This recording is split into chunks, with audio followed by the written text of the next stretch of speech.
শুভ সকাল বন্ধুরা, তোমাদের জানাই সোমবারের অনেক অনেক প্রীতি ও শুভেচ্ছা। বন্ধুরা, আমরা সকলেই কিন্তু জানি না একটা বিষয় যে সকালবেলা ঘুম থেকে উঠে আমাদের কি করণীয় বা কি করলে আমাদের সারাটা দিন ভালো যাবে, ভালো কাটবে।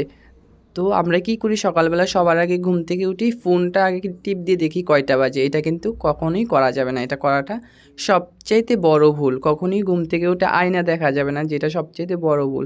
তোমরা কখনো ঘুম থেকে উঠে কোনো প্রকার কাচের তৈরি কোনো জিনিস দেখবে না, কোনো চিত্রপটও দেখবে না, কোনো কিছু দেখবে না। সবাই আগে সর্বপ্রথম আমাদের কাজ হচ্ছে গিয়ে আমাদের হাত দর্শন করা। করমূল থেকে কর শেষ পর্যন্ত আমাদের হাত দর্শন করা, শুরু থেকে শেষ পর্যন্ত। এবং আমাদের হাতের মধ্যেই কিন্তু প্রত্যেকটা তীর্থস্থান এবং প্রত্যেকটা দেবদেবী রয়েছে। তো হাত দর্শন করলে কি হয়, আমরা সকালবেলা ঘুম থেকে উঠে হাত দর্শন করলেই কিন্তু আমাদের ভগবান দর্শনের সমান হয়। তার জন্য সকালবেলা ঘুম থেকে উঠি সর্বপ্রথম হাত দর্শন করবে, সারাটা দিন ভালো যাবে। মিষ্টি মা জয়, মিষ্টি মেয়ের জয়।